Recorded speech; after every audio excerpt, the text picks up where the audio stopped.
¿Qué tal? Buenas tardes. ¿Cómo están todos? Hola. Hola, buenas tardes. Bueno, vamos a Hola. esperar 30 ¿Qué tal? segundos más para que sumarse gente que todavía se está sumando y ya comenzamos.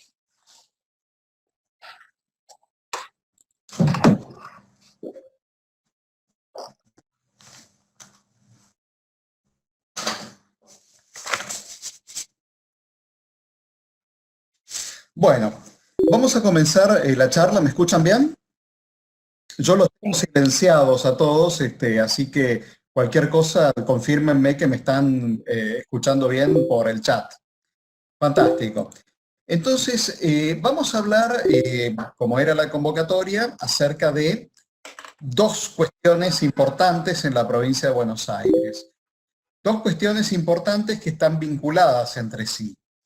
Una es lo que vendría a ser el régimen de radicación industrial, el régimen de establecimientos industriales, de habilitación de establecimientos industriales, y la otra cuestión vinculada es el régimen de emisiones gaseosas. Vamos a ver cómo estos permisos, como uno es dependiente del otro. Pero bueno, lo primero para destacar es el régimen troncal, central, que es el régimen de habilitación de establecimientos industriales. Tenemos dos grandes aspectos. En primer lugar, que se aplica a los establecimientos nuevos. Y en segundo lugar, el régimen que se aplica a los establecimientos preexistentes. Vamos a hablar primero del régimen que se aplica a los establecimientos nuevos, pero teniendo en cuenta lo siguiente. Si uno tiene un establecimiento preexistente que por alguna razón realiza modificaciones y ampliaciones que lo llevan a alterar su nivel de complejidad ambiental, para la ley, para el decreto, para las resoluciones de OPDS, se lo va a tratar como si fuera un establecimiento nuevo y va a tener que reiniciar todo para obtener un certificado de aptitud ambiental nuevo. A transcurrir a partir de la fecha de su otorgamiento, y que además va a tener un número distinto, el número se va a alterar. Entonces, cuando ahora encaremos la charla iniciando con el régimen de los establecimientos nuevos, tengamos eso presente, que podemos nosotros tener que transitar por el régimen de establecimientos nuevos en caso de que le corramos el arco OPDS con modificaciones y ampliaciones que hagan cambiar nuestro nivel de complejidad ambiental. Entonces, bueno, vamos a encarar el tema, establecimientos nuevos. Para tramitar un certificado de aptitud ambiental en un establecimiento nuevo, tenemos que iniciarla por medio del expediente electrónico. Toda esta nueva clase de normas que se sancionaron, me refiero a la ley 15107, que prolongó a 4 años el lapso de renovación del certificado de aptitud ambiental. La ley 15107 modificó a esta vieja conocida nuestra, que es la ley 11459. Tenemos el decreto 531, que es el decreto troncal, digamos, que derogó aquel viejo conocido nuestro también, que era el decreto 1741/96. Y tenemos varias resoluciones de OPDS. Tenemos la resolución 494, la 565/19, la 557/19. Ya vamos a ir, digamos, enhebrando cada una de estas resoluciones en el marco del decreto troncal, del decreto 531/19. El objetivo de todas estas normas básicamente es llevarnos a todos al régimen de expediente electrónico, al tema de tratar de dejar atrás la era del papel, tratar de dejar atrás todos aquellos expedientes que, digamos, que se acumulaban en La Plata, en OPDS, y tratar de llevar todo a un régimen, digamos, que podrá tener, digamos, al que habrá que acostumbrarse, pero que tiene ventajas innegables, que es el régimen digital. Entonces, para iniciar la tramitación del certificado de aptitud de establecimiento nuevo, lo que tenemos que hacer es ingresar a la página web de OPDS, www.opdsgba.gov.ar. Tener a mano es recomendable los documentos que yo les mandé por mail, que espero que todos los tengan. Estos dos documentos que yo les mandé por mail, digamos, lo que buscan hacer en no tantas páginas es de articular todas estas leyes, la 11459, la 15107, el decreto 531/19 y las tres resoluciones de OPDS, 494, 565 y 557/19. Todo esto tratamos de articularlo y de darle, digamos, una visión sistémica en estas 6 hojas que componen el primer documento que yo les mandé, que se llama Régimen Ambiental de Establecimientos Industriales. Este documento es una especie de hoja de ruta que va a ser muy necesaria porque, como ustedes se dan cuenta, digamos, se trata de un procedimiento muy regulatorio. Muy regulatorio quiero decir que es muy tedioso. Es tedioso tratar de, digamos, tener en la cabeza la constelación de normas que les mencioné. Entonces, si podemos de alguna manera sistematizar y articular y simplificar todas estas normas en, digamos, una hoja de ruta que es este documento, creo que eso nos va a facilitar para no perdernos en todo este bosque de artículos, incisos, anexos y qué sé yo, que son todas estas normas. Entonces, si ustedes tienen a mano estos documentos, digamos, aquí estamos iniciando, digamos, la explicación de un establecimiento nuevo. Y la habilitación de los establecimientos nuevos tiene 3 fases. Fase 1, fase 2, fase 3. La fase 1 coincide, digamos, con aquella a la que estábamos acostumbrados con el régimen anterior, con la clasificación del nivel de complejidad ambiental. Y esta fase 1 va a estar reglamentada por la resolución OPDS 494/94. La fase 2 tiene que ver con el estudio de impacto ambiental, con la evaluación de impacto ambiental. Y esta fase 2 va a estar relacionada y reglamentada por la resolución OPDS 565/19. Y la fase 3, finalmente, es la fase que tiene que ver con la autorización de funcionamiento y la obtención del certificado de aptitud ambiental para la etapa de funcionamiento del establecimiento industrial. Y esta fase 3 también va a estar reglamentada por la resolución OPDS 565/19. O sea, fase 1 la reglamenta la resolución 494. La fase 2 y la fase 3 la reglamenta la resolución 565/19. Todo esto estamos hablando del régimen que establece el decreto 531, reglamentario de la ley 11459, que derogó al decreto 1741/96. ¿Estamos claros ahí? Cualquier cosa me comentan por el chat. Cuando hablamos de la fase 1, entonces, hablamos de la obtención del nivel de complejidad ambiental. Esto también se hace, como todo, a través del trámite electrónico. ¿De qué manera? Hay que buscar el formulario de nivel de complejidad ambiental que está en la página de OPDS y combinar la información que nos pide con la cuestión de la zonificación. La zonificación tiene que ver con zonas parecidas a aquellas que identificaba el decreto 1741. ¿Se acuerdan? Residencial exclusiva, residencial mixta, industrial exclusiva, industrial mixta y otras zonas, zona rural, zona portuaria, etc. Un tema importante, digamos, digamos que esto es una confusión que suele acontecer, es digamos, se suele asociar mal la zona rural con, digamos, con zona, llamémosla agrícola, no es así. Digamos, zona rural es toda zona que está fuera del ejido municipal, nada más. O sea, en zona rural, mediante la autorización apropiada, se puede iniciar una actividad industrial, o se puede pedir por lo menos. ¿Mm? Entonces, el formulario de nivel de complejidad ambiental, que es el documento central de la fase 1, va a exigir que nosotros identifiquemos la zonificación.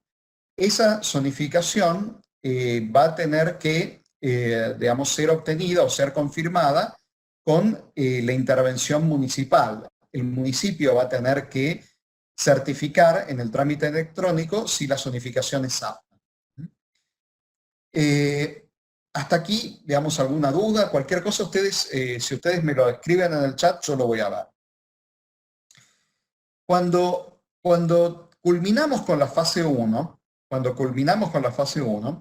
digamos, el trámite continúa y ya, digamos, más allá del nivel de complejidad industrial y de si es apto o no es apto según la zonificación, ya nos vamos a encontrar con el tema de, bueno, a ver, el proyecto. Este establecimiento nuevo, en el papel, en el proyecto, digamos, ¿es autorizable? ¿Es, digamos, califica para ser autorizado? Entonces, la fase 2 es la fase del estudio ambiental, es la fase de la evaluación de impacto ambiental.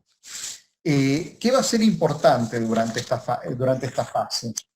En primer lugar, digamos, presentar el estudio de impacto ambiental y la solicitud de aprobación del estudio de impacto ambiental, respetando, sí, los campos, el orden y los demás requisitos del trámite electrónico. Otra vez, que es el que va a aparecer en la página de OPDS.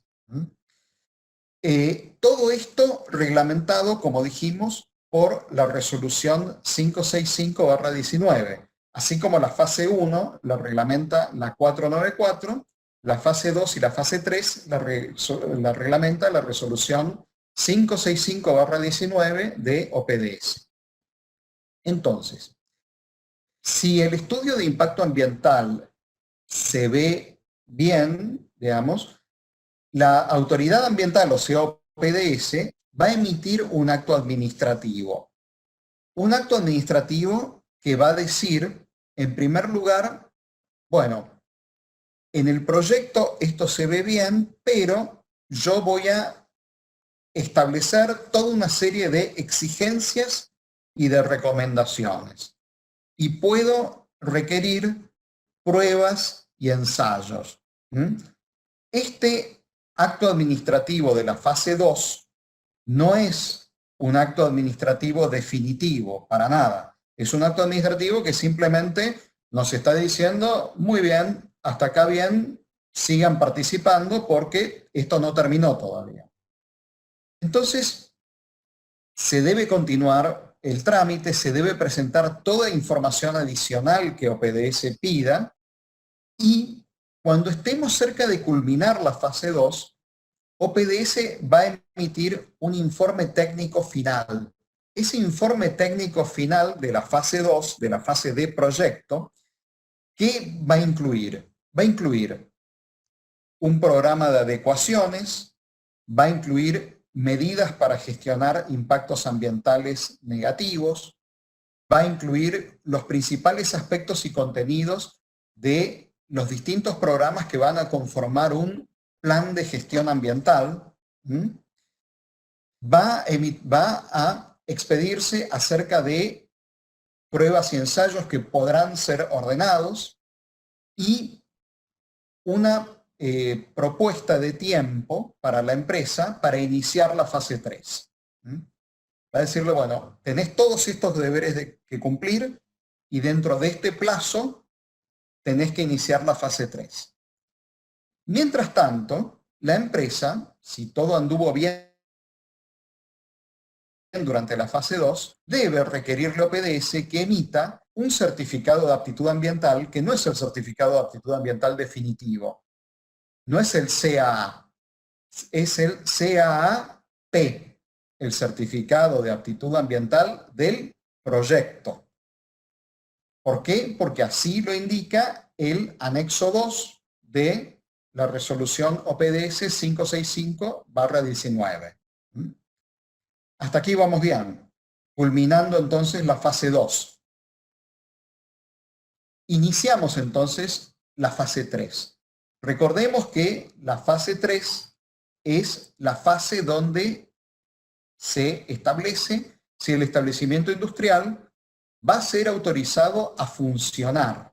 En el proyecto se ve bien, pero vamos a ver si, digamos, el establecimiento industrial puede ser autorizado a funcionar. Una vez que tenemos el primer certificado de aptitud ambiental, o sea, el certificado de aptitud ambiental del proyecto, que es el de la fase 2, digamos, inicia la etapa de construcción. Pero una vez que se culmina la etapa de construcción, no se puede arrancar, digamos, con la producción a menos que se obtenga el certificado de aptitud ambiental definitivo. Entonces, para eso iniciamos la fase 3. Recordemos que la fase 3 también está reglamentada por la resolución OPDS 565/19. En la fase 3, ¿qué va a hacer OPDS? OPDS va a verificar si el establecimiento es apto ambientalmente para iniciar la producción. Entonces, va a verificar si se cumplieron aquellas exigencias y recomendaciones que pidió durante la fase 2. Va a chequear si se realizaron los estudios y ensayos que exigió durante la fase 2. Y es posible que en el transcurso de la fase 3, no solo es posible, sino que es frecuente, digamos, que se encuentren irregularidades menores, ajustes que haya que hacer. En este sentido, la resolución OPDS 565 y el decreto 531 también son dos normas bastante realistas. No nos están diciendo, mirá, si tenés irregularidades, aunque sean menores, tenés que empezar otra vez. O si tenés irregularidades menores, yo no te voy a dar el certificado de aptitud ambiental. No, digamos, OPDS reconoce, admite que es algo frecuente, digamos, así como cuando tratamos con efluentes líquidos o con emisiones gaseosas, los desvíos forman parte de la normalidad,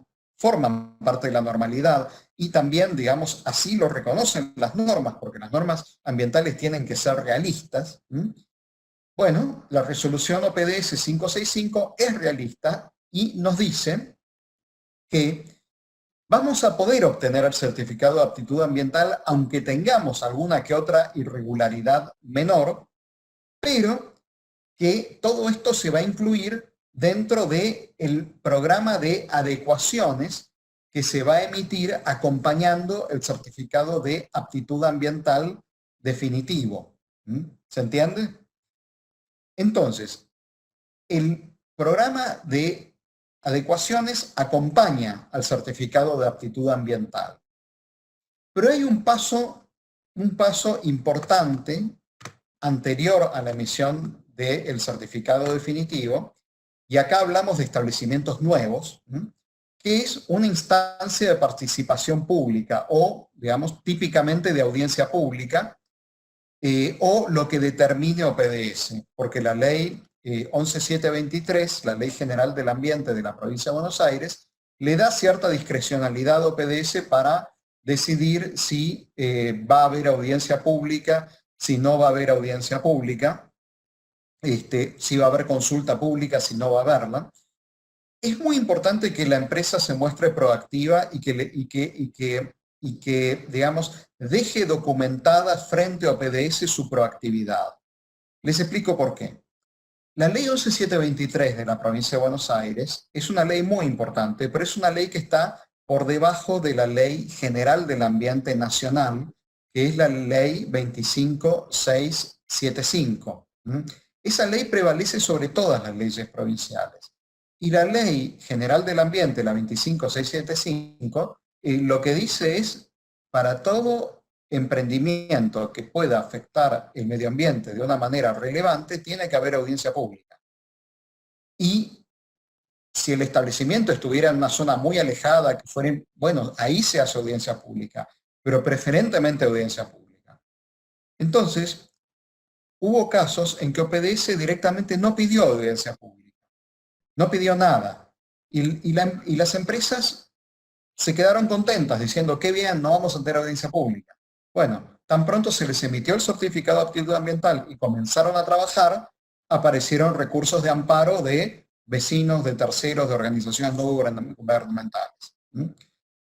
Moraleja, si OPDS no pide audiencia pública o por lo menos consulta pública o algo, conviene enviar una carta documento de la empresa OPDS, una carta documento redactada en términos cordiales, amigables, etcétera, diciéndole, decidiste no poner audiencia pública ni consulta pública, yo de todas maneras te manifiesto mi total predisposición para realizarla. O sea, no vamos a ser más papistas que el Papa. Si OPDS no pide audiencia pública, bueno, ok, es un tema de OPDS, pero conviene enviar una carta documento para que después, si aparece un recurso de amparo, sea más fácil para la empresa demostrar que, digamos, que no solo tuvo buenísima fe, sino que además incitó a PDS a que cumpliera con el requerimiento de la participación pública. Todo esto de la participación pública está reglamentado en otra resolución de OPDS, en otra resolución de OPDS, que es la resolución 557/19. Entonces, es importante tener en el radar la etapa de participación pública. Es necesario no ponerse contentos si no nos piden audiencia pública, porque la audiencia pública es algo que otorga muchísima legitimidad al proyecto, y si no atravesamos el procedimiento de participación pública, vamos a tener ahí, digamos, una especie de amenaza, una especie de espada de Damocles que nos puede caer encima. Entonces, es un tema para tener muy presente. Pero bueno, culminamos la etapa 3, con lo cual la OPDS va a emitir un acto administrativo. El acto administrativo va a otorgarnos el certificado de aptitud ambiental. Y ese acto administrativo viene acompañado de un programa de monitoreo ambiental, de un programa de adecuaciones, como ya vimos, y también de la exigencia de un plan de gestión ambiental. Y con esto culminaría la fase 3. Aquí me preguntan si la etapa de audiencia pública se debería dar en la fase 2. Por alguna razón, digamos, el decreto 531 y la resolución 557 la ubican en la etapa 3. Es una buena pregunta igual, pero probablemente sí es la respuesta, pero digamos, las resoluciones y el decreto dicen otra cosa.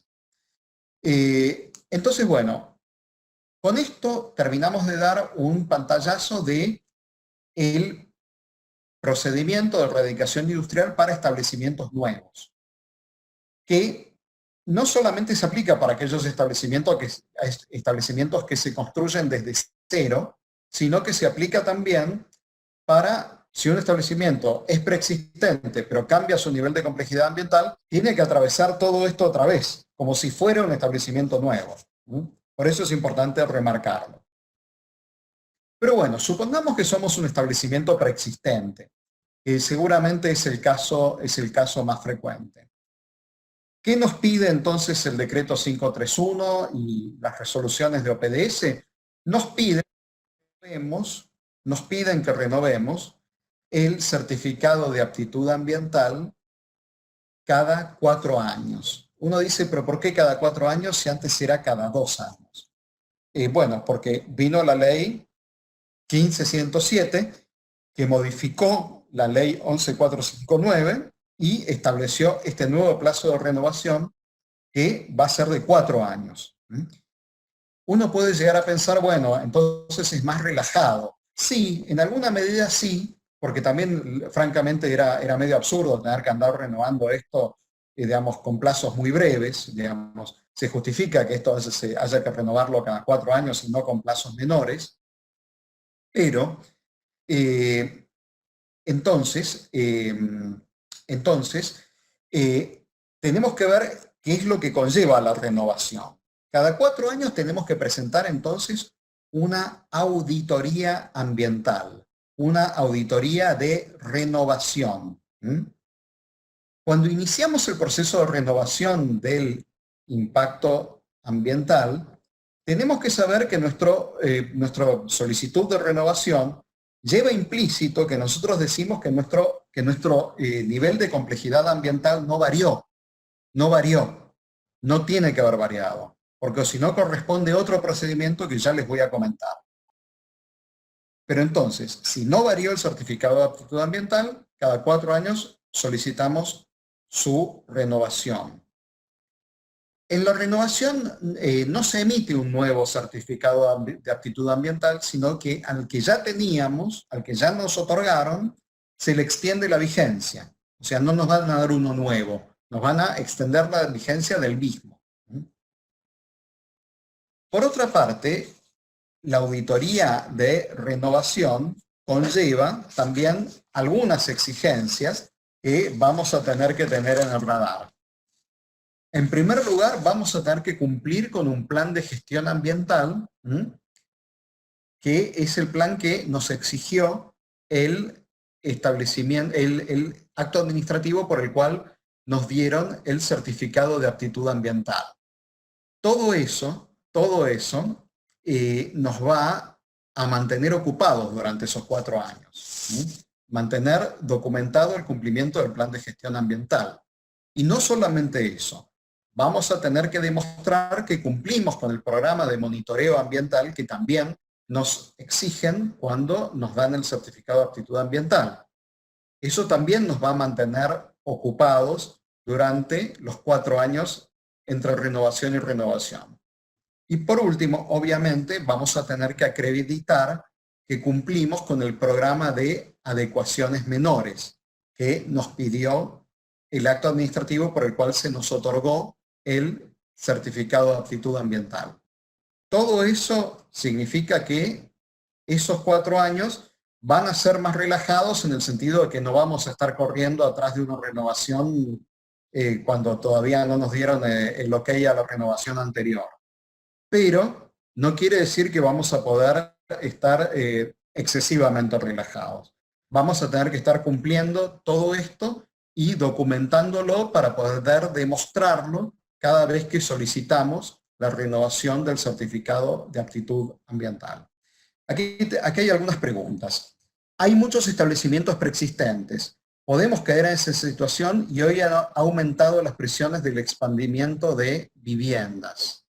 Sí, es verdad, digamos, el tema de la erradicación industrial y el tema residencial es un tema que, digamos, creo que en este sentido la ley 11.459 fue una ley exitosa porque a lo largo de más de 20 años realmente promovió la mudanza de establecimientos industriales a zonas industriales exclusivas o a parques industriales. Pero siempre hay una presión. Hay muchos establecimientos preexistentes que cruzamos la calle y hay viviendas. O sea, y ahí vamos a ver qué es lo que sucede con esos establecimientos. Si tienen derecho a continuar o no, y si en caso sí, de qué manera y con qué limitaciones. Tenemos otra pregunta. Si es un establecimiento existente cuyo nivel de complejidad ambiental no varió, pero hay una modificación, una nueva construcción importante, ¿corresponde realizar audiencia pública y fase 2? Seguramente no. La audiencia pública va a ser para el establecimiento nuevo que se construye desde cero. Pero hay que ver, si la modificación de la ampliación implica prácticamente hacerlo de nuevo y hacerlo de una manera mucho más compleja, y con un nivel de complejidad ambiental mucho más alto, bueno, OPDS puede llegar a exigirlo. En principio no. Otra pregunta más. Si yo ya tengo presentado con anterioridad una auditoría ambiental para la renovación de mi certificado de aptitud ambiental, ¿necesito volver a presentar algo? La respuesta es sí. hay que adaptarse al expediente electrónico, digamos. Vamos a llegar ahora, vamos a explicar en un ratito cómo es el tema de las autorizaciones que se presentaron hasta el año 2018, pero en principio hay que mudar al trámite electrónico. Imagínense que OPDS cada día que pasa tiene menos voluntad de revisar la parva de papeles que tuvo que revisar durante tantos años. Así que la respuesta es esa. Otra pregunta. Nosotros esperamos se expidan para renovarnos desde 2014. Estamos pidiendo el alta del nivel de complejidad, del nivel de complejidad ambiental. ¿Está correcto haber comenzado con eso para realizar la renovación que antes era en papel? Es todo un tema, es verdad. Esto es muy frecuente, digamos, que uno presenta y no te contestan, no importa. Cada vez que corresponde hay que iniciar un nuevo pedido de renovación, hay que hacerlo por más que no nos hayan contestado el anterior. Con lo cual está bien lo que hicieron, está bien que hayan pedido el alta de la clasificación del nivel de complejidad ambiental y que la próxima renovación la tramiten a través del expediente electrónico. ¿Qué pasa con los expedientes formato papel? Me preguntan. ¿Qué tiene OPDS? Los expedientes en formato papel, seguramente OPDS va a tener que resolverlos. Pero la verdad es que OPDS cada día, como les digo, tiene menos ganas de resolverlo y tal vez termine haciendo, digamos, un acto administrativo ómnibus donde te aprueban todo lo anterior en los términos de la última presentación electrónica. Supongo yo. Es una posibilidad, creo que es una posibilidad bastante probable.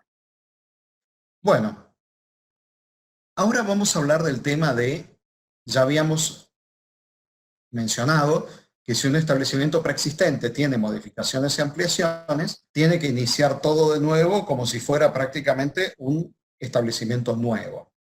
Y también habíamos dicho que cuando presentamos nuestra solicitud de renovación del certificado de aptitud ambiental, eso traía implícitamente nuestra declaración de que no se había modificado el nivel de complejidad ambiental.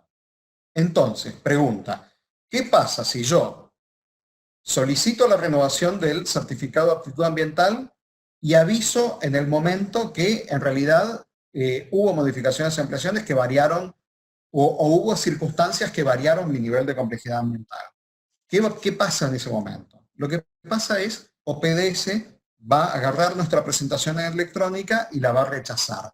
Nos la va a tirar por la cabeza. Va a decir, no, vos digamos, no podés pedir la renovación en estos términos.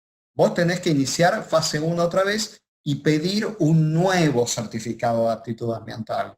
No pedir que, digamos, que te renueven el que ya tenés. ¿Ok? O sea, hay que iniciarlo no como renovación, sino como fase 1 otra vez. Entonces,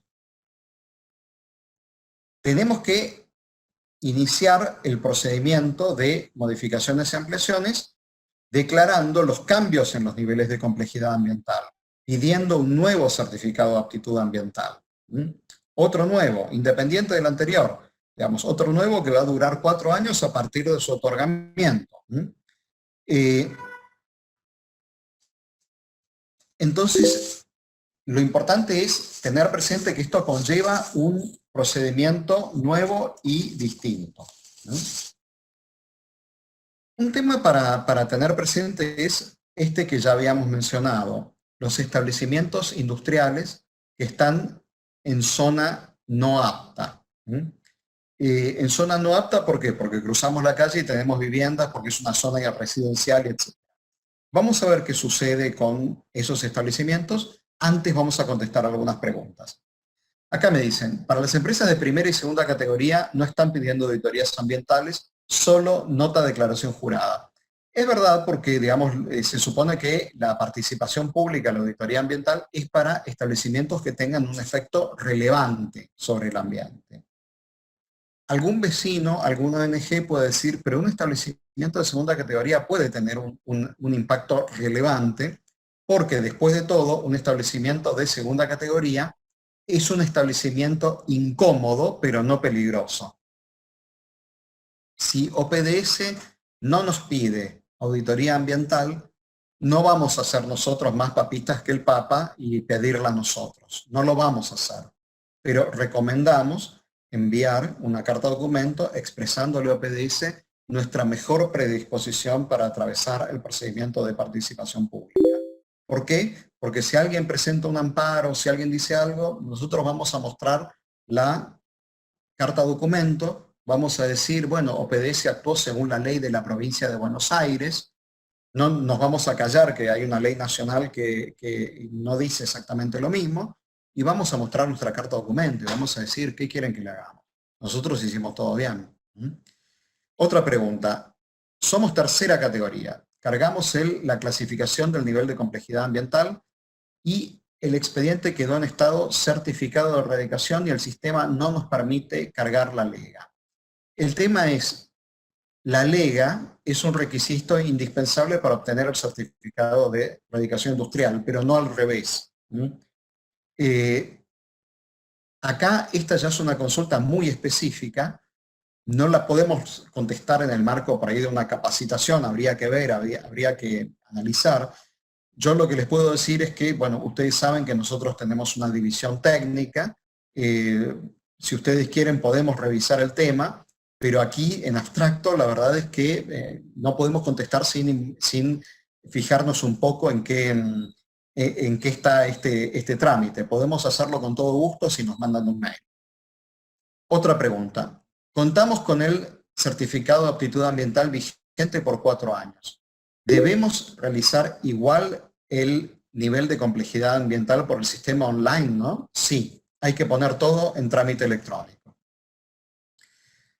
Bueno, habíamos quedado con el tema de aquellos establecimientos que están en zona no apta. Lo primero que hay que decir es, bueno, el régimen de OPDS es flexible. Dice, bueno, en algún momento a vos te autorizaron y después por circunstancias que no dependieron de vos, de la empresa, la situación cambió.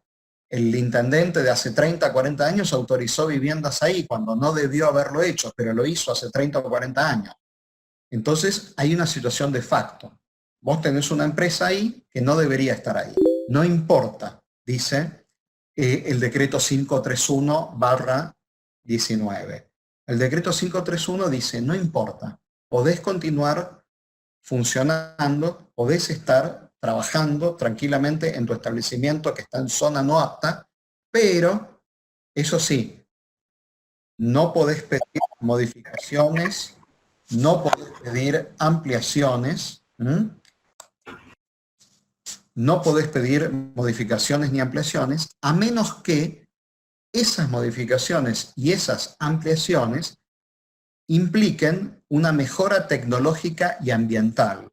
Y ni se te ocurra ir adelante con tus modificaciones y con tus ampliaciones si no te damos una autorización previa. Entonces, por causa de esto, digamos, la ley 11459 indujo a muchas empresas a mudar sus procesos o parte de sus procesos a áreas industriales exclusivas. Si lo miramos en retrospectiva, año 91, pasaron casi 30 años, la ley 11459 fue una ley exitosa en ese sentido.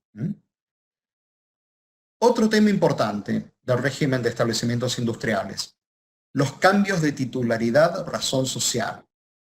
Hay que informarlos. Hay que informarlos, ¿por qué? Porque si no los informamos, OPDS nos puede hacer cuestión, podemos llegar a quedar en entredicho con OPDS por todo lo que es el régimen de pasivos ambientales, el régimen que establece la ley 14343 de la provincia de Buenos Aires. Entonces, es importante declarar, informar los cambios de titularidad, razón social y de representantes legales de las empresas. Tenemos también, digamos, la situación de un establecimiento industrial que obtuvo su certificado de aptitud ambiental, pero que con el paso de los años, o sea, de los 2, 3 años antes de finalizar con la vigencia del certificado de aptitud ambiental, resulta que nos encontramos con que el establecimiento, por circunstancias sobrevinientes, no se ajusta a las condiciones de emisión originales del certificado de aptitud ambiental. ¿Qué pasa en ese caso? ¿Nos clausuran? No. La OPDS tiene una visión realista de estas situaciones. Sabe que estas situaciones pueden ocurrir. Entonces, si esto sucede, lo primero que hay que hacer es informar a OPDS. Mira, sucedió esto, con lo cual estas condiciones originales que vos me impusiste no las voy a poder cumplir. Es mejor informarlo porque si no OPDS se va a dar cuenta. ¿Por qué se va a dar cuenta? Porque cuando nosotros le acreditemos nuestros cumplimientos del plan de monitoreo, del plan de gestión, esto va a saltar. A menos que, claro, falsifiquemos documentación, cosa que no vamos a hacer. Entonces, hay que informarlo. Si lo informamos, OPDS, en lugar de clausurarlos, en lugar de sancionarnos, de multarnos, lo que va a hacer es analizarlo y decir, bueno, a ver, te voy a conceder un plazo razonable dentro del cual vos te vas a tener que adecuar.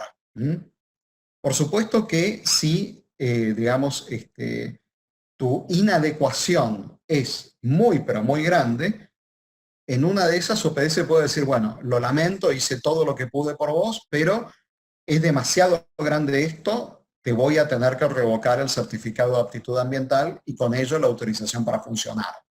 Pero OPDS haría eso en casos extremos. Hay que informarlo y tenemos que coordinar con OPDS la adecuación. Aquí tenemos una duda. A nosotros también nos presenta problemas el sistema para rectificar información que nos piden. Insistan cordialmente escribiendo a mesadeayudaopds.gba.gov.ar. Sí, a veces hasta es inevitable darse una vuelta por OPDS para destrabarlo. Sí. A veces la presencialidad y la materialidad todavía conservan su valor en un mundo digital y de pandemia. Acá dice no dan demasiada ayuda. Bueno, a nosotros algunas cosas hemos conseguido destrabar así. Reclasificación del nivel de complejidad ambiental. Reclasificar el nivel de complejidad ambiental implica otra vez fase 1, esto ya lo vimos. ¿Qué actividades están incluidas dentro del marco de la ley 11459? La ley, el decreto 531/19, reglamentario de la ley 11459, tiene un nomenclador de actividades que está aprobado por ARBA y ahí están todas las actividades incluidas dentro del ámbito de la ley 11459. Tenemos alguno que otro tema de interés, por ejemplo, de interés particular. Por ejemplo, las centrales térmicas. Las centrales térmicas, con el régimen anterior, el régimen del decreto 1741/96, el decreto que fue derogado, las centrales térmicas no estaban bajo el paraguas de la 11459, sino del paraguas de la 11723, de la Ley General del Ambiente. No tenía tampoco, no era una cuestión tampoco de vida o muerte, porque la 11723 y la 11459 establecen obligaciones, si se quiere, parecidas. Y hasta podemos decir incluso que la 11459 es más exigente que la 11723. Pero, de hecho, se decía, central térmica, generación de energía, no es actividad industrial. Con el tiempo la frontera se fue haciendo muy difusa y hubo centrales térmicas que iniciaron bajo la 11459 y hasta le dieron el certificado de aptitud ambiental, así que la cosa empezó a confundirse. Finalmente el decreto 531 lo aclara todo. Dice, centrales térmicas están bajo el paraguas de la 11459. Así que a partir de ahora ya no hay más discusión. Otro tema también son los establecimientos industriales establecidos en jurisdicción portuaria. Ahí, digamos, se acabó la injerencia de la administración de puertos. el certificado de aptitud ambiental lo emite OPDS, cualquiera sea la categoría del establecimiento. ¿Mm? OPDS, no la autoridad portuaria. Bueno, con esto terminamos la revisión del régimen de erradicación industrial, el régimen de establecimientos industriales. Si les parece bien, hagamos el experimento de abrir el micrófono por preguntas y luego continuamos con el régimen de emisiones gaseosas, con el régimen para obtener la licencia de emisiones gaseosas, la LEGA, que este régimen está reglamentado por el decreto 1074/18 y reglamentado por la resolución OPDS 559/19. A ver. Ahí me pueden escuchar. Hola. Sí. ¿Preguntas, dudas, antes de que vuelva a cerrar el micrófono? No, respecto a la erradicación. ¿Y el ADA? El La ADA. autoridad del agua. ¿Dónde entra en la emisión del certificado ambiental? Digamos, en el régimen de erradicación, el ADA va a entrar en toda la documentación que nosotros le tenemos que presentar a OPDS. Digamos, mucha de esa documentación va a implicar información y trámites que presentamos al ADA. El ADA no va a intervenir directamente, pero mucho de lo que hicimos ante el ADA, OPDS va a querer saberlo. Sobre todo por el estudio de impacto ambiental. Ahí en el estudio de impacto ambiental hay que contar, hay que, digamos, confesarse totalmente con respecto a nuestra situación ante el ADA. Porque hasta ahora no estaba dando mucha intervención al ADA. No, es que no tiene intervención directa. No tiene intervención directa. Lo que sí tiene es, digamos, importancia porque, digamos, todo lo que hicimos, mucho de lo que hicimos o lo fundamental de lo que hicimos frente al ADA, OPDS se va a enterar a través de toda la documentación que nosotros tenemos que presentar. Acá hay otra pregunta. Pero ¿cómo es que si hasta ahora no estamos dentro de la catalogación de industrias, ahora habría que cumplir con todo lo que se le exige a las industrias? Seguramente me hacen la pregunta de una central térmica. Es posible. Ah, ok, ok. La verdad es que, bueno, el sistema cambió. Digamos, en este momento, el anexo 3 del decreto 531/19 coloca las centrales térmicas bajo el paraguas de la 11459. Pero a no desesperar, digamos. Cuando ustedes tengan que, digamos, ustedes tienen que renovar el certificado y lo van a tener que hacer pronto a través de la 11459. Deberían iniciarlo inmediatamente. A partir de ahora, la única, digamos, la autorización para funcionar de una central térmica tiene que ver con la 11459. Acá preguntan, ¿y las energías renovables tienen que inscribirse? Buena pregunta. Respuesta, no. No se tienen que inscribir bajo el régimen de la 11459, pero sí bajo el régimen de la 11723, sin duda. O sea, un parque eólico, un parque solar, digamos, no se van a salvar de quedar inscriptos frente a algún organismo ambiental. De hecho, digamos, nosotros hemos tramitado, digamos, inscripciones para ambos tipos de instalaciones, y se hace todo bajo el marco de la 11723, de la Ley General del Ambiente de la provincia de Buenos Aires. Bueno, ¿alguna otra pregunta? O si no, pasamos ya al régimen de emisiones gaseosas y los vuelvo a silenciar. Perdón, yo tengo una consulta. Me pego una corrida a buscar el cargador porque se me moría la computadora. Sí, ¿qué tal? Tengo dos consultas en realidad. Respecto a la auditoría ambiental, ¿la tiene que hacer alguien en particular o cómo es ese tema? Lo tiene que hacer un auditor inscripto ante OPDS.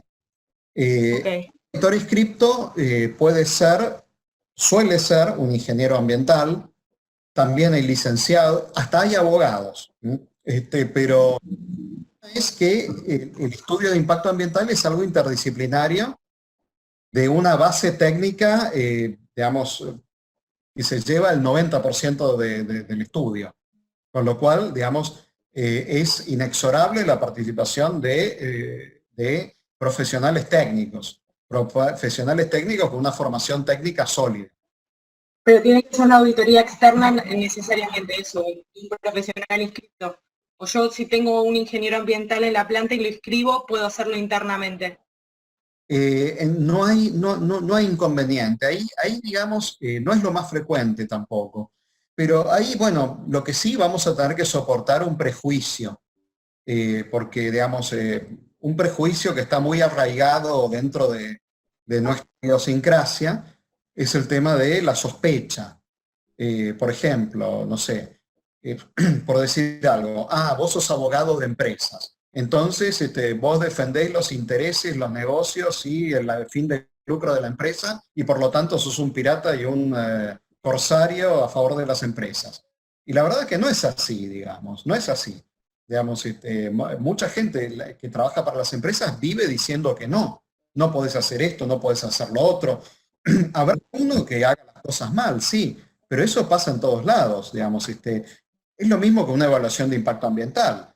Todos sabemos que hay evaluaciones de impacto ambiental que no están bien, pero hay muchas que sí están bien. Y hay muchas que están mal y que OPDS no las acepta. Entonces, el prejuicio, digamos, de descalificar por el hecho de que, digamos, vos trabajás para una empresa o qué sé yo, lo vamos a sufrir, es inevitable. Pero está escrito, se puede. Bien, y la segunda pregunta es la siguiente. Nosotros el último certificado de aptitud ambiental que tenemos es del 2018, o sea, nos toca este año, pero ya era electrónico, y si mal no recuerdo, en esa reglamentación ya nos pedía una nueva inscripción industrial entre el municipio, o sea, una actualización. Ese paso lo tenemos que volver a hacer, o sea, vamos a tener que hacer la auditoría necesariamente, entiendo, Sí. pero no el certificado de la municipalidad diciendo que no varió la radicación, salvo que hayamos hecho una obra. Claro, si la información de erradicación industrial, digamos, no está en poder, no de OPDS, sino del expediente electrónico, el expediente electrónico es, digamos, como una especie de Frankenstein que está en la órbita de OPDS y que digamos, tiene su lógica propia. Por más que OPDS lo sepa, el expediente electrónico lo tiene que saber. Ok, o sea, tiene que estar en el mismo formato de tramitación. Fase 1 habrá que hacer. Bueno, muchas gracias. Así que, de hecho, cuando vamos a iniciar el expediente electrónico, digamos, todo el mundo tiene que hacer fase 1. Hoy en día es como si todos fuéramos establecimientos nuevos. Okay. Bueno. Tengo una pregunta, Franco. Sí, por supuesto, sí. Sí, José. Con respecto a la categorización con el nivel de complejidad ambiental, vos dijiste que si hay un cambio tenemos que iniciar desde la fase 1. Sí. Bien. El formulario de categorización que se usaba antes es distinto al electrónico. Y además, algunas actividades cambiaron en el nomenclador. Exacto.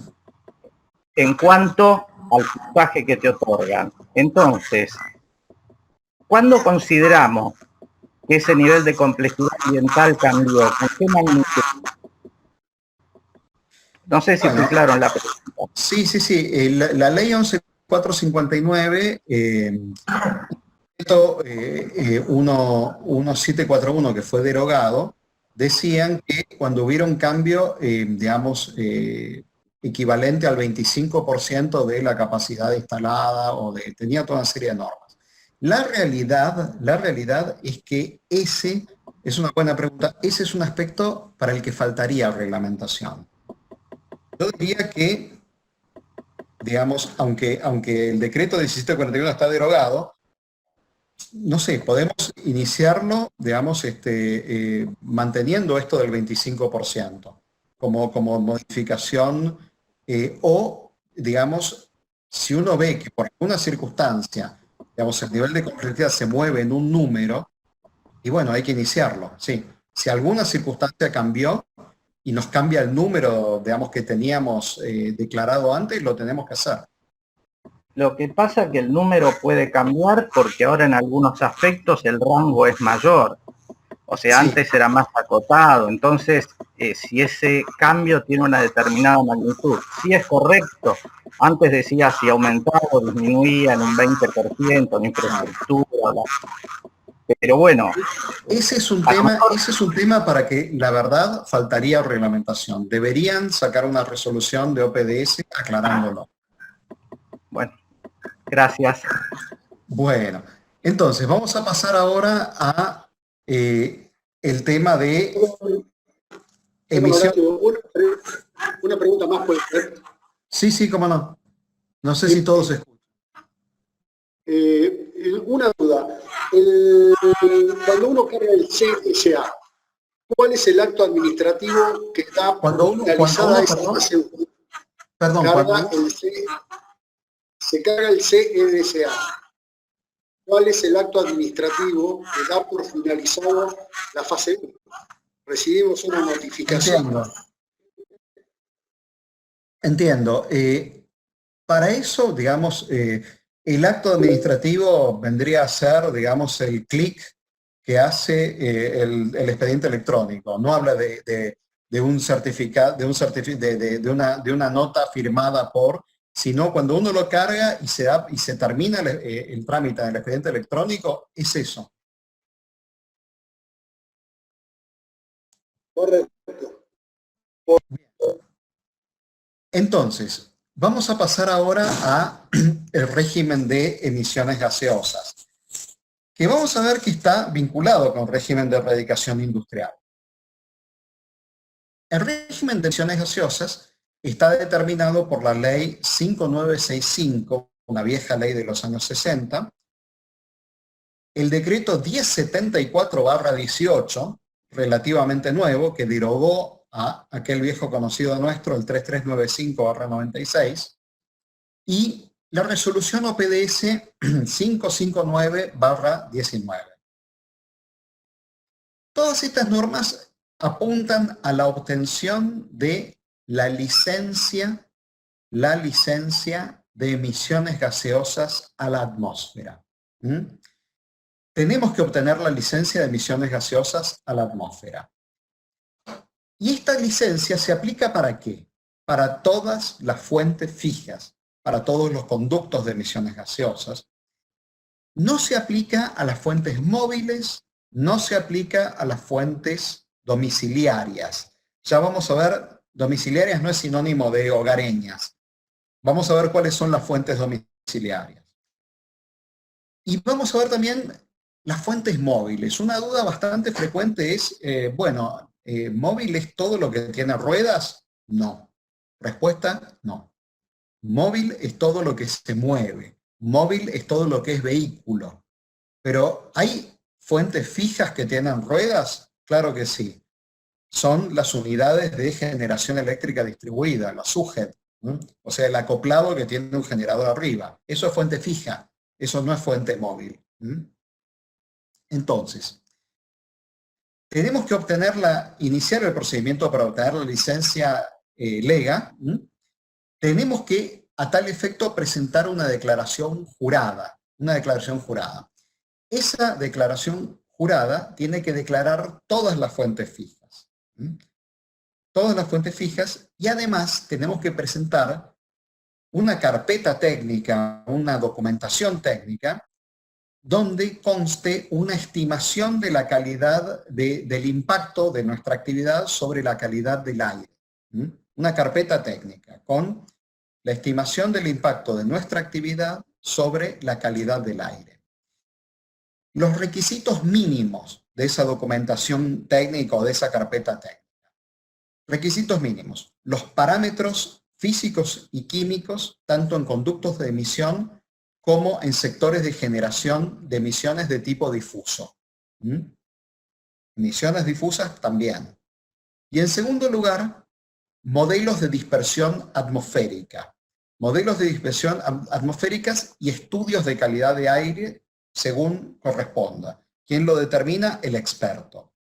¿Cuál experto? El que está inscrito ante OPDS. Entonces, hay que utilizar el instructivo para la aplicación de modelos de difusión atmosférica que establece el anexo 3 de la resolución OPDS 559/19.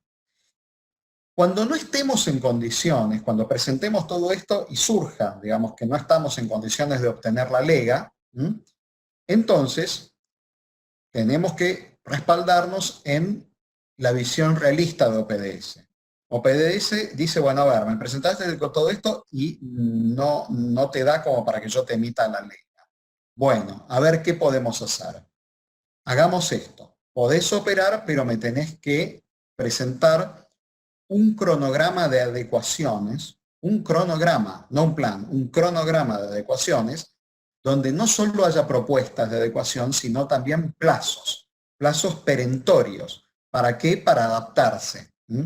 En la medida en que el cronograma de adecuación converja con lo que establece el decreto 1074/18, ahí entonces finalmente voy a obtener la lega. Y la autorización, y la lega que me van a dar va a detallar que estoy en un proceso de adecuación. Tenemos que tener en cuenta también que la mayoría de nosotros somos establecimientos preexistentes, con lo cual viene el tema, digamos, no tanto de obtener una lega desde cero, sino cada 4 años. Y la lega tiene también el mismo plazo de 4 años que, como ustedes saben, tiene el certificado de aptitud ambiental. Y no es casualidad que ambos tengan el mismo plazo, porque ambos procedimientos tienen alguna vinculación que ya vamos a hacer notar. Pero entonces, solicitar la renovación de la lega, ¿qué significa? Significa que vamos a tener que presentar una auditoría de adecuación. Una auditoría de adecuación que contenga un estudio de emisiones gaseosas a la atmósfera. La sigla es EEGA, Estudio de Emisiones Gaseosas a la Atmósfera, y un programa de monitoreo y control, el PMC. Y eso tenemos que presentarlos 4 meses antes de que se nos venza la lega. Esto es un tema para tenerlo en el radar. 4 meses antes de que venza la lega hay que presentar todo esto. Hay que presentar esto y presentar toda otra documentación que nos pida por escrito OPDS. Y tener presente lo siguiente. La licencia de emisiones gaseosas a la atmósfera, igual que el certificado de aptitud ambiental, porque en definitiva también es así, son permisos precarios.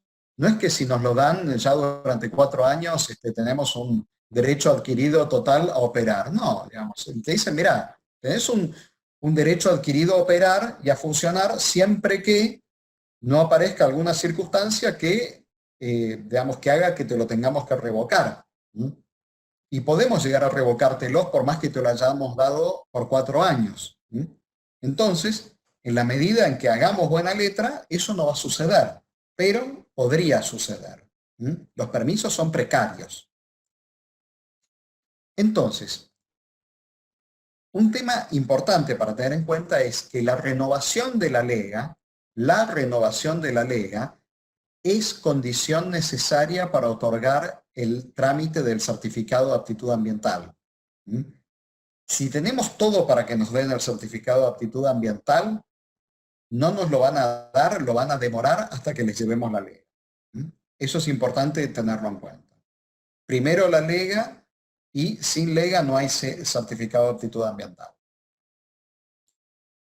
Para que nos den la lega tenemos que presentar todo esto que yo dije, la auditoría de renovación, el estudio de emisiones gaseosas a la atmósfera, el programa de monitoreo y control, pero además tenemos que presentar un escrito solicitando la emisión de la lega, un escrito formal, pero lo tenemos que hacer. Si solo le presentamos la documentación técnica, digamos, después de que lo analice OPDS, digamos, OPDS va a decir, te olvidaste de pedirlo, porque OPDS necesita impulso nuestro para emitir la lega. Tenemos que informar modificaciones en los conductos, modificaciones en el volumen de emisiones gaseosas. La lega nos la renuevan en la medida en que todo se mantenga igual. Pero si hay un cambio y presentamos la renovación de la lega diciendo y además te cuento que tengo más conductos y además nos rechazan, nos rechazan. Nos van a decir, no, de esta manera no. Inicia un trámite nuevo. El trámite nuevo se llama lega M, lega de modificación. Es un tema, digamos, tal vez formal, pero ustedes saben, el expediente electrónico, digamos, no tiene mucho juego de cintura. El tipo, digamos, al expediente electrónico le importa la cuestión formal. Si le vamos con el trámite ordinario, lo va a rechazar. Tenemos entonces que ir por el trámite de lega M. A ver, acá hay una pregunta mientras tanto. Toda esta documentación a cargar que estás comentando para cuando renovamos, ¿se hace a través del portal integrado?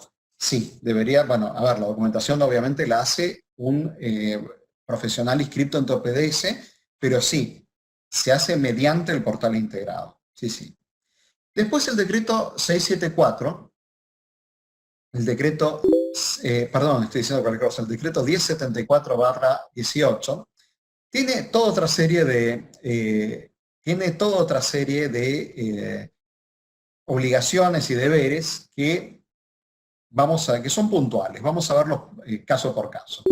En primer lugar, hay un deber de la empresa de diseñar los conductos finales de forma tal que permitan una óptima dispersión. Esto es bastante obvio, pero bueno, lo dice así y hay que repetirlo. O sea, es posible que a OPDS no le venga bien el diseño de nuestros conductos una vez que lo presentamos. Y le podemos decir, bueno, pero nunca me dijiste nada. Bueno, pero ahora te lo digo. ¿Por qué? Y porque cambió el criterio. Bueno, hay que adaptarse. Por otra parte, también reglamenta los orificios u orificios de toma de muestra. ¿Y qué dice? Que los orificios de toma de muestras tienen que tener medios de fácil acceso y sujeción seguros. Esto también es bastante obvio, pero lo dice así, con estas palabras, digamos.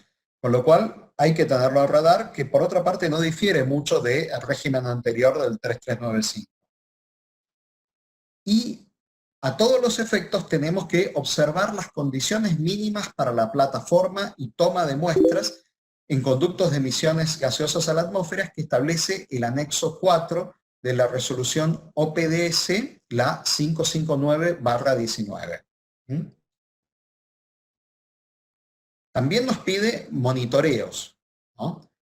Pero no solamente nos piden monitoreos, nos dice, los monitoreos que se hagan tienen que estar en el establecimiento. Si llega una inspección de OPDS, pide los monitoreos y no están en el establecimiento, OPDS nos puede sancionar. Y uno le puede decir a OPDS, bueno, pero escúchame, yo hice los monitoreos. Y vos lo sabés, porque yo te los presenté a vos, OPDS. No importa, OPDS va a decir, sí, pero yo, cuando viene un inspector, el inspector los tiene que ver en el establecimiento, no importa que OPDS los tenga. Es una cuestión formal, pero si no cumplimos con obligaciones formales, también nos pueden sancionar. Con lo cual, tenemos que cumplirlo con lo formal y lo sustancial, todo. Con respecto al tema de emisiones difusas, el decreto dice expresamente que las emisiones difusas podrán ser alcanzadas y adecuadas según los lineamientos que se establecen en el anexo 1 del decreto 1074. Es decir, tal vez puede haber emisiones difusas que son despreciables, pero otras que no. Con lo cual, marca el anexo del decreto 1074. Y en la declaración jurada tenemos que consignar todos los conductos y emisiones difusas que tengamos. Pero también, digamos, nos dan un cierto alivio con respecto a, bueno, hay emisiones que no van a caer dentro del régimen del decreto de 74. Son las emisiones no relevantes, también llamadas domiciliarias, que como yo ya comenté, domiciliaria no es sinónimo de hogareña. ¿Qué significa emisiones domiciliarias? Por ejemplo, la empresa puede tener un termotanque, la empresa puede tener campanas de mesada en laboratorios, La empresa puede tener un horno de cocina, puede tener un pequeño grupo electrógeno, no una UGER, claramente, pero puede tener un pequeño, digamos, grupo electrógeno.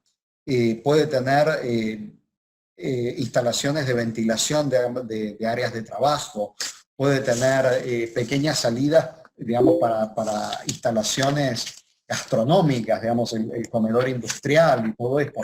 De todo eso nos vamos a salvar. Nos vamos a salvar, ¿por qué? Porque el decreto dice que eso no forma parte de el régimen del decreto 674/18. Por otra parte, muy importante, el decreto establece el deber de informar. El deber de informar. ¿Deber de informar qué? Deber de informar toda situación anormal o de emergencia, todo acontecimiento accidental, toda situación que represente un riesgo ambiental en materia de contaminación atmosférica. Tenemos que saber que hay situaciones que pueden provocar mucha alarma vecinal, pero que no necesariamente son situaciones anormales. Por ejemplo, una parada de planta, un arranque de planta, digamos, eso puede generar emisiones gaseosas fugitivas que hay que avisar de todas maneras. Tal vez, digamos, en el marco de este decreto 1074, y también hay una resolución OPDS, no me acuerdo el número ahora, que incluye todo lo que puede provocar alarma vecinal. O sea, que no quede fuera de nuestro radar toda aquella situación no anormal, pero que puede llegar a generar alarma vecinal. Y por último, digamos, perdón, acá hay varias preguntas. A ver. Los monitoreos periódicos, ¿hay que subirlos a la plataforma online o solo se presentan en la renovación? Entiendo que hay que presentarlos en la renovación. A eso se refiere el decreto 674. Hoy estamos tramitando la lega y el primer paso es el alta de la clasificación del nivel de complejidad ambiental. Inicié ese trámite y hace meses que esta evaluación municipal, que está en evaluación municipal y no me permita avanzar. ¿Qué hacemos? Lo más fácil es mandar una carta documento. Yo sé que las cartas documento, uno dice carta documento y enseguida a uno se le viene una sensación antipática.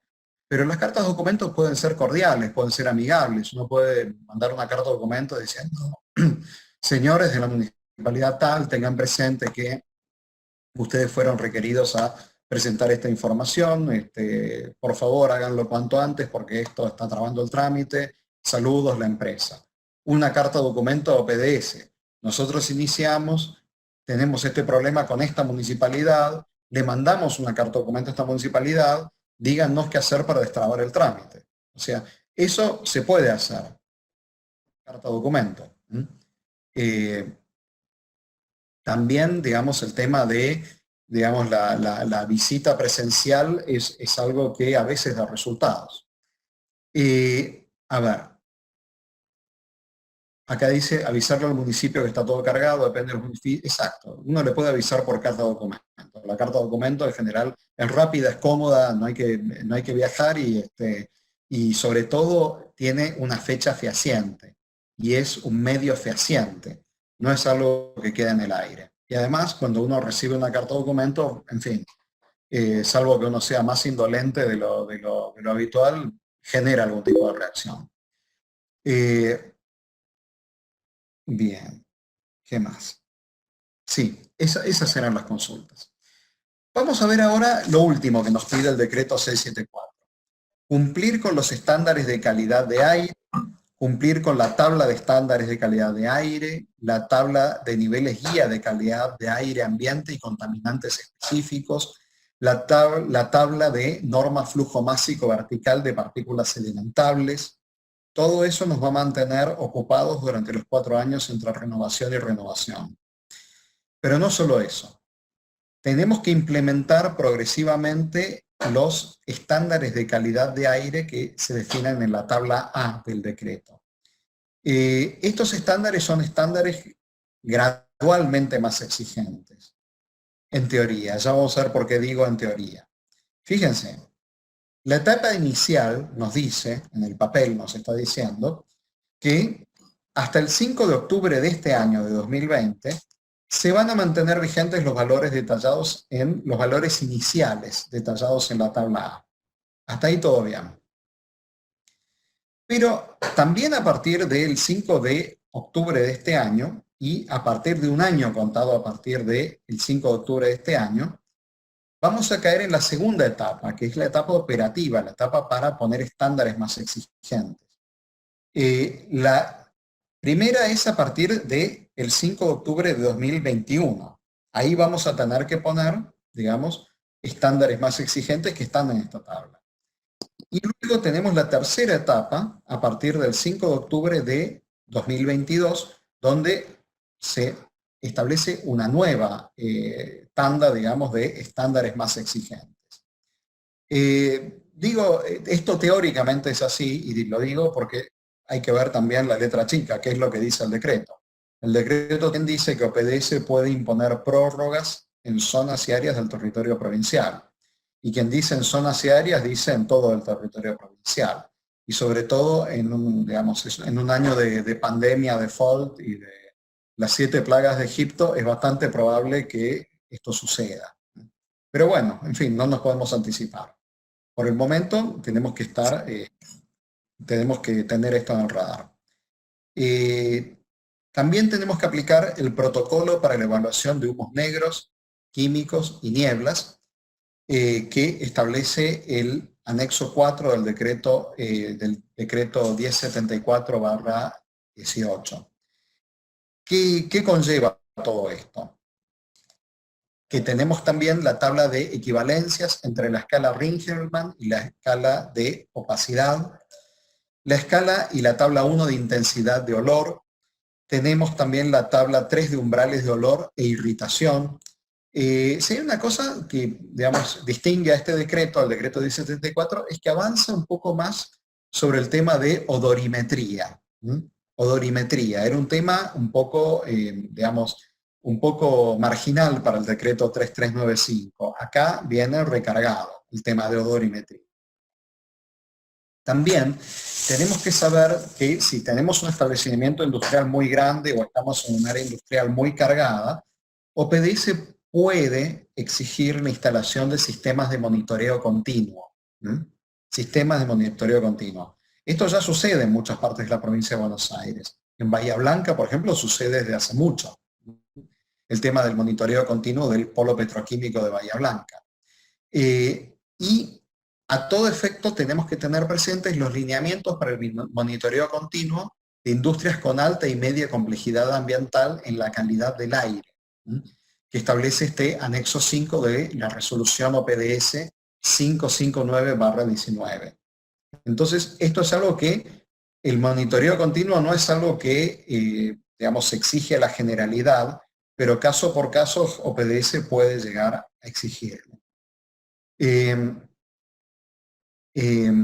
También tenemos que tener presentes, por último, que en caso de que exista afectación o riesgo para la salud pública o el medio ambiente, o no se cumplan los valores norma o no se evidencian acciones tendientes a alcanzar los niveles guía de calidad del aire, OPDS puede establecer niveles de emisión específicos.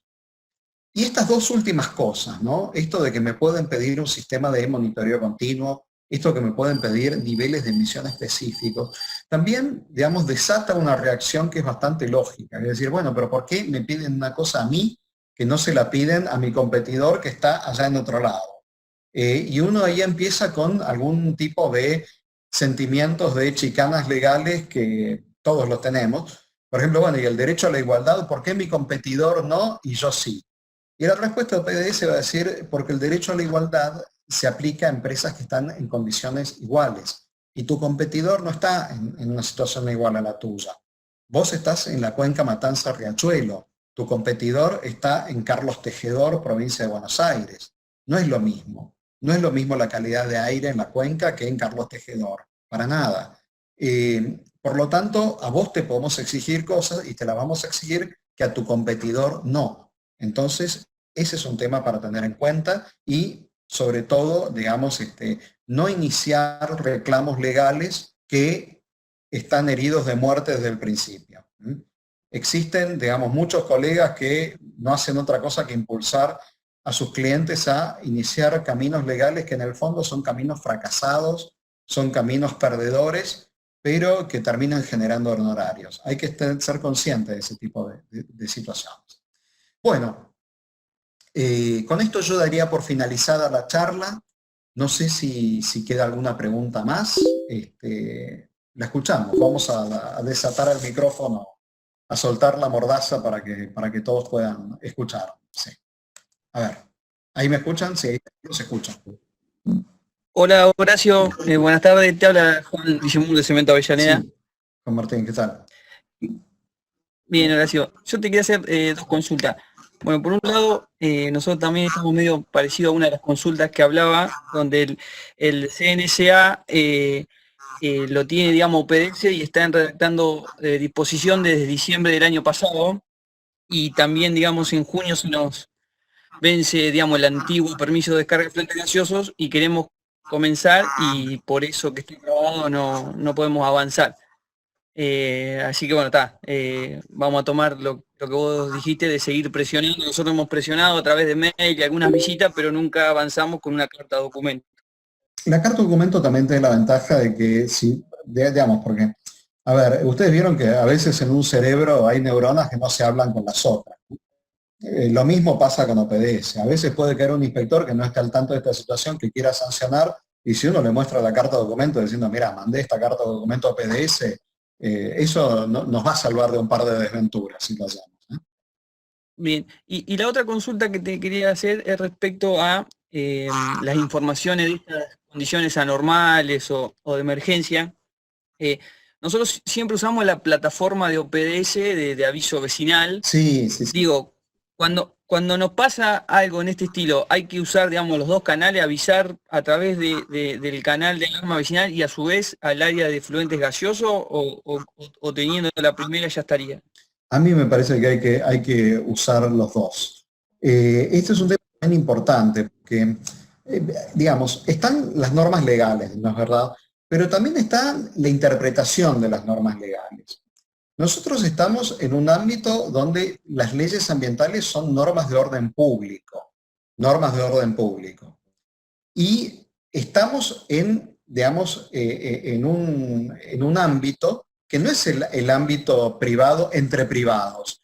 O sea, entre privados, las normas, seguro, las vamos a interpretar de manera restrictiva, de manera gramatical, diciendo, bueno, a ver, pero si no dice esto y en realidad no lo aclara expresamente, por lo tanto, esto no es mi obligación. Todo eso está muy bien entre privados, pero en situaciones de orden público, la interpretación tiene que ser extensiva, tiene que ser sistémica, tiene que ser... Entonces, esto nos lleva a que si es extensivo, y bueno, digamos, si al mosquito lo tenemos que matar de un cañonazo, lo matamos de un cañonazo. Utilizamos los dos medios. Digamos, no queremos que nadie venga a decirnos nada. Utilizamos los dos medios. La plataforma de alarma vecinal es justamente esa resolución de OPDS, cuyo número no me acuerdo de este momento. Bien, bueno, muchísimas gracias. Es la resolución 3722 del 16. Gracias, Juan Martín, es esa, sí. Bueno, muy amable, gracias. Con respecto al anexo 4, eso que hay que modificar o adecuar los conductos. Sí, Bien es complicado, depende para el monitoreo, pero el problema de adecuar la plataforma de acceso, eso depende de la cantidad de conductos que la planta tiene. Porque hay que ponerle iluminación para muestreo nocturno, estar cubierta para problemas climáticos, por ejemplo, llueve para que el inspector no va a querer subir, que tiene que subir menos de 30 minutos la plataforma, que tiene que tener que permitir 3 personas la plataforma y una carga de 250 kilos. Eso es complejo, económicamente y en tiempo. Claro, yo siempre digo, digamos, el tema de emisiones gaseosas no es para cualquier asesor. Digamos, no es lo mismo quien nos asesora en temas generales digamos, que nos asesora en un tema que tiene mucha especificidad, como el tema de emisiones gaseosas. El tema de emisiones gaseosas es recomendable, digamos, canalizarlo a través de un experto muy avesado, porque no son cuestiones simples. No cualquier persona que nos pueda asesorar con respecto a, digamos, el régimen de erradicación industrial o ADA nos va a poder asesorar con respecto a emisiones gaseosas. Ese es un tema que nosotros lo tenemos muy, muy claro y, digamos, emisiones gaseosas es un tema que nosotros tratamos con bastante respeto porque, digamos, es fácil meter la pata y ponerse en entredicho con OPDS si uno no tiene un consultor realmente avesado. Sí, porque inclusive está pidiendo que todas esas plataformas y acceso estén aprobadas y firmadas por el responsable de higiene y seguridad, registrado en el Ministerio de Trabajo, una cosa. Sí. O sea, lo hace intervenir también al profesional de higiene y seguridad, responsable. Claro, digamos, eso no quiere decir que, digamos, que el profesional de higiene y seguridad con su firma esté avalando todo lo que ha hecho un experto que se supone que tiene mucho más especializado en el tema, como es el asesor contratado de emisiones gaseosas. Esto de ninguna manera quita la responsabilidad del asesor especializado en emisiones gaseosas. Esa es la responsabilidad principal. Sí, pero acá está viendo la parte de seguridad de acceso, que de calidad Sí, para el tema de seguridad de acceso, todo eso sí está bien. Pero para todo lo demás, el tema de conductos, el tema de documentación técnica, no es que digamos, por una firma más todos elementos responsables para nada. No. Sí. Gracias. Bueno. Hago una consulta más. Yo sí, claro. para un mes le pregunté a la consultora que siempre me hace estos trámites para sacar el nuevo LEGA, y entre los puntos sí. que explicó, me dice que toda la documentación que generemos tiene que pasar por el Colegio de Ingenieros, lo cual claramente es un costo. Mi consulta es, claro. ¿la norma dice eso? ¿Todo tiene que pasar por el Colegio de Ingenieros? Entiendo que no, Constanza, entiendo que no, pero me gustaría responderte eso por escrito. Okay. Digamos, si vos querés, mandame un mail y lo respondemos por escrito. Entiendo que, digamos, a ver, hay que ver qué tipo de documentación, ¿no es cierto? Por ahí hay documentación de planos donde, digamos, siempre los colegios profesionales quieren morder algo, pero en esto sí hay que tener una visión restrictiva. Okay. Y si hubiera alguna cosa, bueno, hay que mirarlo con lupa y tratar de que sea lo menos posible. Bien, sí, fue lo que me pareció, pero quería tener la opinión, si era tácito No, está bien. o era... Mándenlo por mail y nosotros contestamos por mail. Sí. Bien, muchas gracias. No, perdón, voy a opinar sobre esto.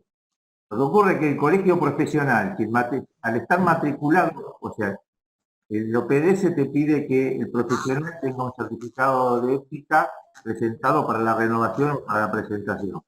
Y al estar matriculado, teóricamente, ningún profesional puede ejercer nada en el colegio profesional de la Ingeniería de Buenos Aires, por lo menos, sin hacer la contratación y el soporte correspondiente, porque está todo eso arancelado.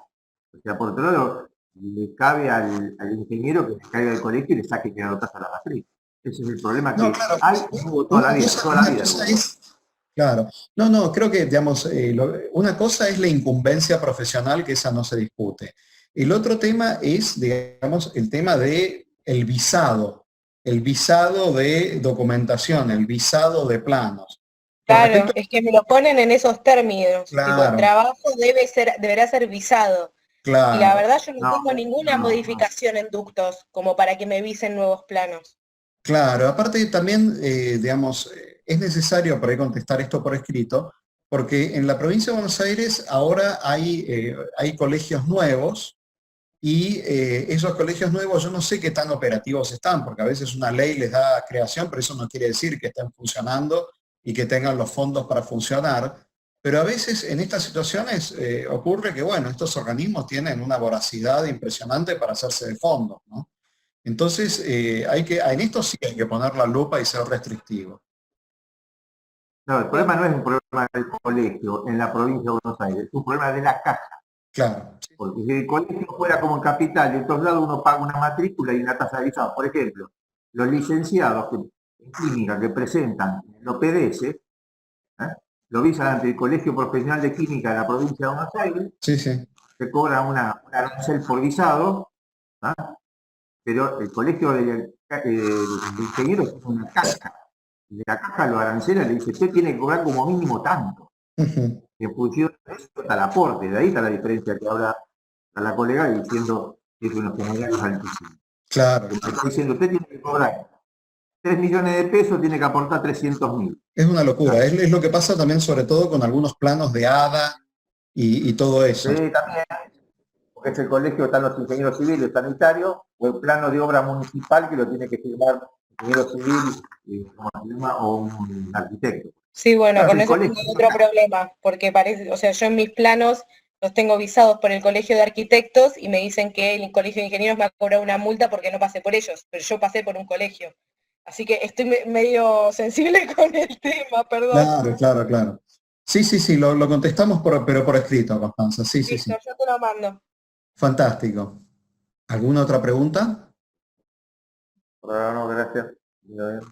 Bueno, entonces muchísimas gracias, fue un gusto y en fin, cualquier otra cosa que se os ocurra o qué sé yo, nos mandan un mail y estamos en contacto. Gracias. Saludos Listo, muchísimas gracias. para todo el mundo, entonces, cuídense. Hasta luego. Hasta luego. Muchas gracias. Gracias. Muy bueno. Chao, Franco, gracias. Gracias.